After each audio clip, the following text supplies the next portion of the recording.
This video is brought to you by Amy and Free Lesson Friday from Tuition Up.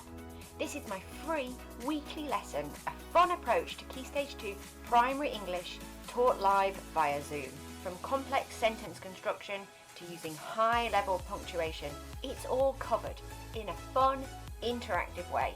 Check out the link in the description below to join, and I'll see you in the live lessons. Have you ever tried to remember something and you just can't think what it is? The name of an actor in a movie or somebody's name. You just can't think what it is. It's on the tip of your tongue, but you can't quite get to it. Well, that is you trying to retrieve something from your long-term memory. That's called retrieval practice. And today's video is all about how you can use that retrieval practice to help you with your learning. I'm going to share some strategies that help me and help my students. In a nutshell, retrieval practice is finding something in your long-term memory and bringing it into your working memory. Through that process, you lay down memory traces, like neurological markers that kind of help you find that information again. So I like to tell my students it's a bit like walking through a really dense jungle. So maybe you're exploring the jungle and there's not quite a pathway there yet. So the first time you do a skill, you're making your way through this. You're making the path. So you're beating back the brambles and you're trampling down on all of the overgrown vegetation to get to where you're going. And that's the first time you do something. So if you think about it, like learning to tie your shoelaces, the first time you do it, you've got to really try hard to do it. But then the second time you do it, it gets a little bit easier. Those brambles have not quite grown up yet. The pathway's kind of still there. And the more you do it, the more that path develops and it's easier to get to. So that's what you're doing in your brain when you're retrieving a little bit of information.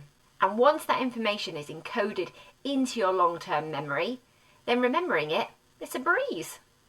And that's what we want. That's what we want in learning. We want to be able to get that information quickly, retrieve it, and then you just know lots of stuff. So when I teach a lesson, and this is for anyone who's watching, anyone can do this, children, you can do this, and it's something I like to do a lot of. The first retrieval practice has to happen quite soon after you've learned the new information. Okay, so for example, you're in a lesson, we're in a lesson together, we learn lots of new things, and then at the end of the lesson, I like to do a retrieval practice. There are many different ways of doing it. I'm going to share some of my favourite ones with you now. But before I do that, I want to say that retrieval is something that has to be, you have to kind of come back to it. So you do the first one soon after you do the learning, and then maybe the next one you do the next day, and then maybe the next week, and then 2 weeks, and you space it out, and then finding that information in your brain becomes easy because you've trampled down that pathway through the forest to get to it. You've laid down those memory traces, those neurological markers, and now it's easy. So one of the first things we could do is we could test to see how much knowledge you can remember or what facts you know. Now, I don't really like tests. In fact, I hate them. So I prefer to do it in kind of like a quiz-like kind of way. And if you're in some of my classes, we like to play a game called It. I don't know if you've ever played it, but it's a really good one. And it's just a quick way and a really entertaining way of getting that information from your brain soon after you've learnt it. Another fun thing to do is to do a talk about. So this way the students would talk non-stop without saying and without pausing about a subject that they've learnt about for maybe 30 seconds or maybe a minute if they're a bit older. So they're going to repeat all the facts and all the information they've learnt in the lesson, not say and try and talk non-stop for a minute. That's a really fun one.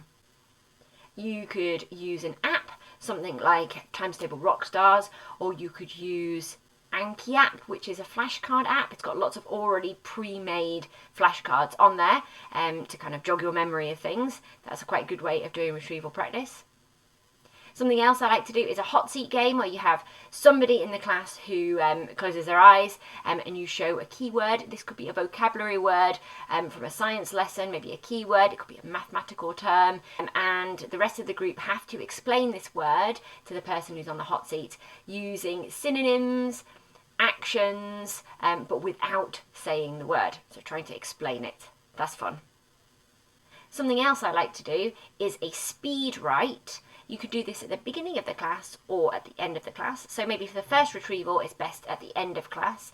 So this would be 1 minute on the timer, and children have to write as much as they can about the subject, about the learning intention that we've had in the lesson for 1 minute. See how much they can write, so how many words they can jot down or how many sentences they can write. And then if you're doing that as a retrieval the following week, you could do it at the beginning of the lesson to see how much they can remember about the previous topic. But remember, we don't want to make it difficult. It needs to be low stakes and really achievable so that we can go back and get that information, bring it back and remember it.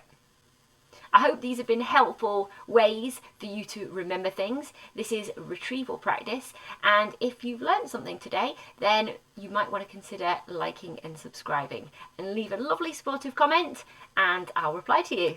I'll see you next time. Bye bye.